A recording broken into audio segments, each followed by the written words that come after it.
1929 میں سرزمین عراق میں ایک حیرت انگیز واقعہ پیش آیا۔ مدائن میں حضرت سیدنا سلمان فارسی رضی اللہ تعالی عنہ کے مزار اقدس کے احاطے میں حضرت حذیفہ بن یمان صحابی رسول اور حضرت عبداللہ بن جابر بن عبداللہ انصاری رضی اللہ تعالیٰ عنہ کی بھی تدفین ہے۔ پہلے یہ بزرگ یہاں نہیں تھے۔ حضرت حذیفہ اور حضرت عبداللہ بن جابر، ان دونوں کی قبور دریائے دجلہ کے کنارے تھی۔ بادشاہ وقت نے خواب دیکھا، یہ دونوں ہستیاں فرما رہی ہیں ہمیں یہاں سے منتقل کو، ہماری قبور میں پانی آ رہا ہے۔ تحقیق کی گئی تو اس زمین میں پانی تہہ میں داخل ہو رہا تھا۔ بادشاہ نے اپنا یہ خواب علماء کے سامنے پیش کیا تو علماء نے بھی کہا کہ ہم میں سے بھی بعض حضرات کو ایسا خواب آیا ہے۔ اتفاق ہو گیا، تاریخ طے ہو گئی کہ ان بزرگوں کی جو قبور ہیں یہاں سے منتقل کی جائے گی۔ یہ خبر ملک بھر میں شائع ہوئی، پورے عراق سے اور دنیا بھر سے مسلمان اور غیر مسلم بھی وہاں آئے۔ مقررہ تاریخ پر سب وہاں پہنچے، قبریں کھولی گئیں۔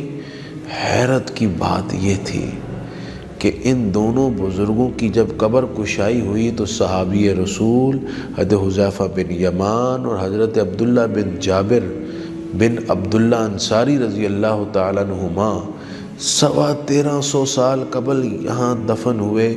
آج بھی ان کا بدن تر و تازہ، کفن تک میلا نہیں ہوا۔ خوشبوئیں ساری وادی کو اپنی لپیٹ میں لے لیتی ہیں۔ یہ منظر دیکھ کر مسلمانوں کی عقیدت اور زیادہ بڑھ گئی اور غیر مسلم مسلمانوں کے مذہب کی حقانیت کا اعتراف کر بیٹھے۔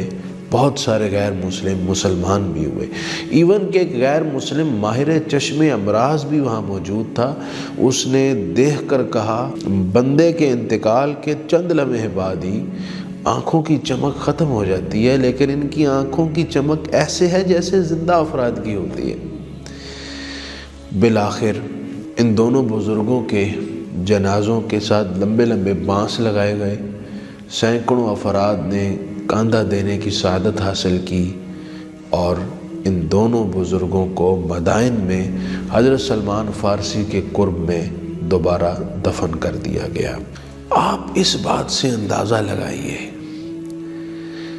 حضور کے غلاموں کی یہ شان ہے تو حضور کی کیا شان ہوگی۔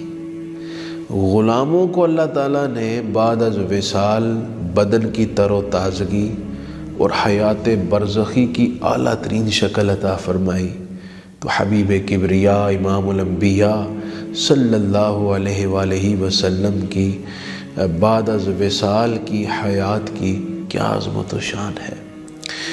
حضرت ثابت بن اسلم بنانی جو حضرت انس بن مالک کے شاگرد ہیں اور 40 سال تک حضرت انس بن مالک کی صحبت میں رہے، دعا کیا کرتے تھے مالک اگر تو نے کسی کو وصال کے بعد قبر میں نماز پڑھنے کی اجازت دی ہوئی ہے تو یہ اجازت مجھے بھی دینا۔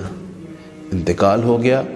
حضرت سیدنا حمید الطویل اور حضرت سعید بن جبیر فرماتے ہیں کہ جب ہم انہیں قبر میں اتار رہے تھے، اینٹیں رکھ دی تو ایک اینٹ گر گئی۔ ہم یہ دیکھ کر حیران ہو گئے کہ حضرت اپنی قبر میں نماز ادا فرما رہے ہیں۔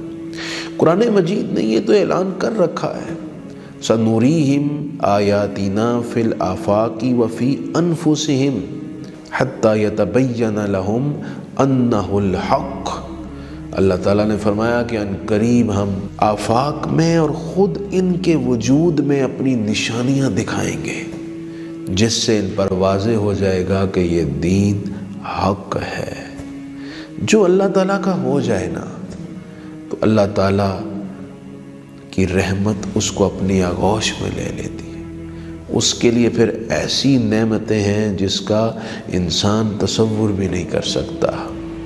پھر بعد از وصال قبروں میں چراغاں ہوتا ہے اور ایک خلق کثیر فیضیاب ہوتی رہتی ہے۔